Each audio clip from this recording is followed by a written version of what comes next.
SIR ಪ್ರಕ್ರಿಯೆಯನ್ನ ಕೇವಲ ಚುನಾವಣಾ ಆಯೋಗದ ಸಾಂಪ್ರದಾಯಿಕ ಕಾರ್ಯ ಅಂತ ಪರಿಗಣಿಸದೆ ಅದನ್ನ ಒಂದು ಮಿನಿ ಚುನಾವಣೆ ಎಂದೇ ಭಾವಿಸಿ ಪಕ್ಷದ ಸಂಪೂರ್ಣ ಸಂಘಟನೆಯನ್ನ ತೊಡಗಿಸಿಕೊಳ್ಳಬೇಕು ಅಂತ ಬಿಜೆಪಿ ರಾಷ್ಟ್ರೀಯ ಅಧ್ಯಕ್ಷ ನಿತಿನ್ ನಬೀನ್ ಅವರು ರಾಜ್ಯ ನಾಯಕರಿಗೆ ಖಡಕ್ ಸೂಚನೆ ಕೊಟ್ಟಿದ್ದಾರೆ.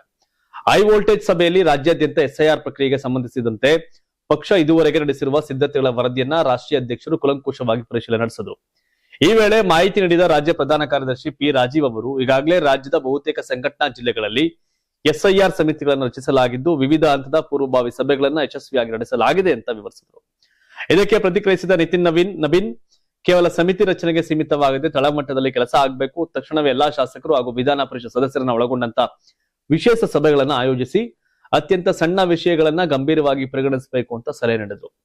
ಕಾಂಗ್ರೆಸ್ ಪಕ್ಷದ ವೈಫಲ್ಯ ಮಾತ್ರದಿಂದಲೇ 2022ರ ವಿಧಾನಸಭೆ ಚುನಾವಣೆಯಲ್ಲಿ ಬಿಜೆಪಿ ಗೆಲುವು ಸಾಧಿಸುತ್ತದೆ ಎಂದು ಊಹಿಸಬಾರದು ಅಂತ ಹೇಳಿದ್ರು.